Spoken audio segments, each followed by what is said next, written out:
A huge fight taking place in Quebec City at the Pepsi Coliseum is Lucian Bute and Glen Johnson, a matchup of veterans. We bring in Robert Exel, the editor-in-chief of Boxing.com. Robert, how are you? I'm good, Rick, and you? I'm doing good. This fight, also quite intriguing for Saturday night. You got Lucian Bute, the 31-year-old, who is 29-0, 24 knockouts. Glen Johnson, although he has 15 defeats, we'll get to those in a minute, he is a tough cookie. I want to read you a quote that Butay's trainer said. He said that Glen Johnson has the mono punch, which I guess is a right hand that can simply drop anybody. Do you agree that this is Lucian Butay's toughest test to date? It would seem that it's his toughest fight to date. There are other fighters he wanted to fight. He wanted to fight Mikhail Kessler. He wanted to fight Kelly Pavlik. Neither of whom wanted to get in the ring with him. So if you look at Butay's record, there are not a lot of really named fighters there. There's Librado Andrade, but not many other fighters. So it's going to be a test for Bute. He's stepping up in class. Of course, he knocked out Jean-Paul Mendy in the 4th round of his last fight. Mendy is a solid opponent out of France, but then again, compared to Bute, he's chump change, it seems like. Now, I want to get back to Glen Johnson. I said he had 15 losses, but, you know, I have the utmost respect for this guy. He has fought Bernard Hopkins. He's fought Chad Dawson. He's fought Carl Froch.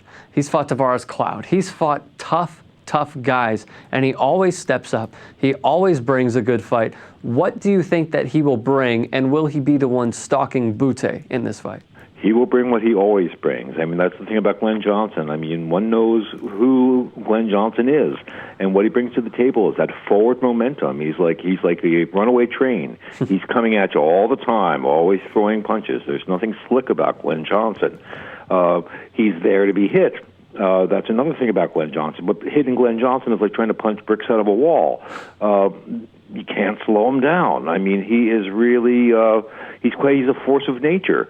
But he's an old man. He's had a million fights, but he's a tough customer, and he's gonna give Bute a run for his money. How come he has not been victorious in the majority of the previous fights that I listed in the last question?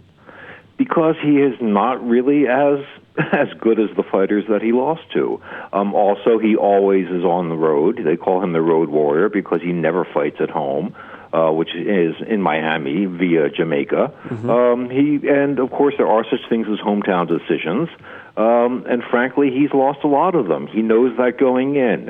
He knows that he's not going to win over the judges.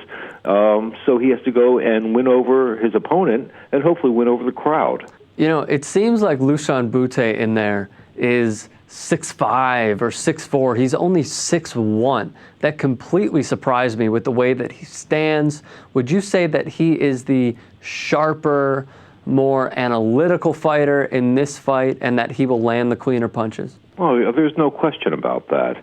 Bute is an excellent fighter, and he does fight like a tall man. But there's a question about Bute's whiskers. He hasn't really been tested. This is going to be the night that Bute gets tested. I think he'll emerge victorious, but it won't be without a fight. What do you like about Bute specifically in this fight? Because we've seen that he 29 guys have come up, 29 have gone down. But what about him do you really like? He's a really smart fighter. He's a really intelligent fighter. He plays the angles. He fights the man in front of him. He doesn't fight the same way every time. He's just a really intelligent and smart fighter, and he's got heavy hands. So it's a wonderful combination. I love watching an intelligent fighter fight because one never knows what one is going to see. Because he is chameleon-like in that way. He has that incredible gift in the ring, that sixth sense in the ring. He's just a terrific performer, and it'll be thrilling to watch him on Saturday night. His last 6 fights have resulted in knockouts. A tough opponent for anybody. Do you believe that he has the power and the skill to knock out Glen Johnson? If not knock him out, to give him enough of a beating that the ref may have to step in the 9th or 10th round. I think Johnson may go down. It wouldn't surprise me because I think Bootay is going to do a lot of sharpshooting Saturday night.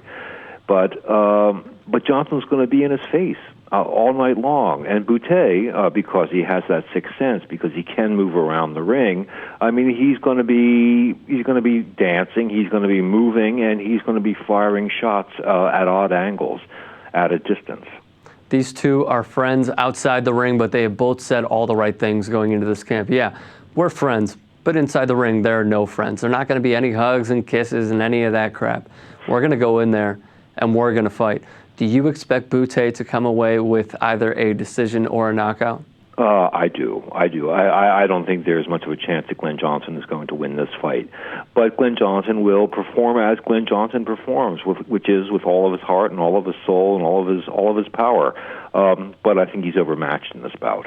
One last question for you, Robert. Do you believe that he should be fighting better opponents than what he has fought previously? I think he should, and I think he will, and I think it's simply a matter of who is willing to fight him. We'll see how he performs in Quebec Saturday. I think better opponents are coming his way. I think Glen Johnson is not a stepping stone exactly, but he will be a springboard to sort of bigger paydays and more credible opponents. Why exactly did Lucian Bute not fight in the Super 6, Robert? I think he was cut out. I don't really, I've looked and sort of sought the answer for that, but I think he was simply cut out. He wasn't a marquee fighter the way some of those other fighters were labeled as marquee fighters, and I think he might have spoiled the party, frankly, because he's a hell of a fighter. Well, they've sparred together over 90-plus rounds. It is going to be a great fight. I looked online for the betting odds. The over/under 11.5 rounds. What do you think? Well, I don't know. I think it's going to get stopped before that. I don't think it's going to go that far. So what round were you thinking? I'm thinking 9th round. I think the ref steps in and stops it. 9th round for Lucian Bute. You heard it here first. Robert Exel, the editor-in-chief of Boxing.com, thank you very much for the time, as always. We appreciate it. My pleasure, Rick, and we'll talk soon. Hey, this is Ben Mankiewicz along with my pal Rookie Mankiewicz, and Rookie has an important message for you. Lick your balls and subscribe to TYT Sports.